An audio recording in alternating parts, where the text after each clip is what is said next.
Hi, and welcome back. I'm Janine Friedman, Executive Coach and owner of Choice Training and Coaching Solutions. Today, we'll be discussing part 2 of stress management. As a reminder, the first and most crucial step of stress management is being aware that you're experiencing it.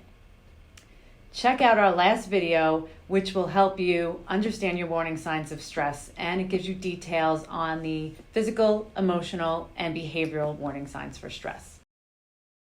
Once you recognize you're experiencing stress, the next step is to address it. Unfortunately, in my coaching practice, I see a lot of busy executives who ignore their warning signs of stress only to find themselves on the verge of burnout or worse. When it comes to stress management, I like to use the metaphor of the oxygen mask, and you've probably heard this before. What is it that they tell you about the oxygen mask when you're on an airplane? They tell you to put the oxygen mask on yourself first before helping others. Why is it that they tell you that? Because you can't help anybody else if you're unable to breathe. The same is true as it relates to stress management. You're not going to be able to help your employees, your clients, your patients, or your family members if you are exhausted or burnt out from stress. The first 3 important strategies for stress management apply to all of us. And after that, you can choose strategies that resonate most with you. And the big 3 include sleep, exercise, and nutrition. Question for you: how many hours of sleep did you get last night? In order to operate at your maximum capacity, you need to aim for 7 to 8 hours of sleep per night. Anything less than that is going to cause you to not be able to focus as well.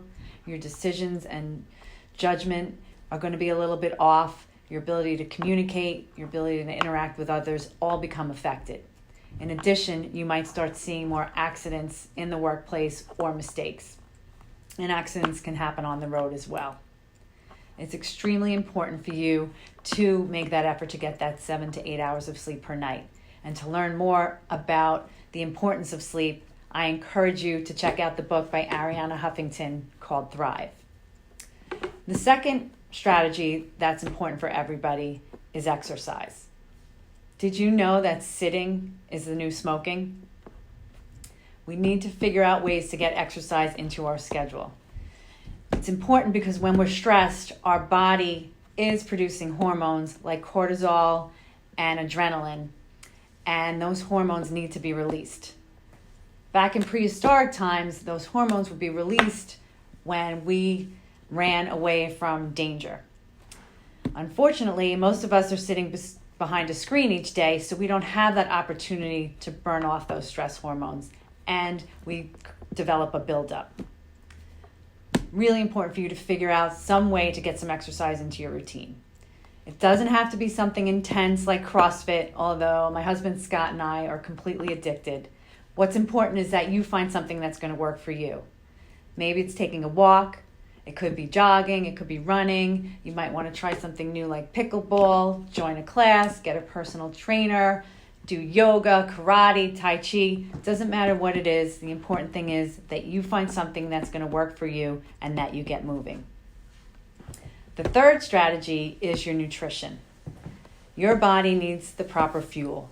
So it's important for you to make sure that you're eating healthy, that you're limiting your sugar intake as well as your salt intake, and that you're keeping your body hydrated. Unfortunately, when we're stressed, the things that nourish us the most are usually the first things to go. And this creates what's called an exhaustion funnel.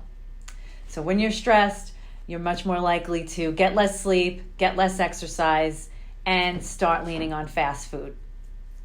Please resist that urge. When you notice that you have your warning signs for stress, that's when you need to really lean into your self-care and your stress management habits. Knowing what to do and doing them are 2 different things. So my challenge for you this week is to think about one thing you can do to either increase your amount of sleep you're getting, increase the exercise that you're participating in, or to do something to help you eat more healthfully. And you can comment below and let us know what you're committing to. Tune in next time to learn more about stress management strategies. Thanks, and remember, success is a choice.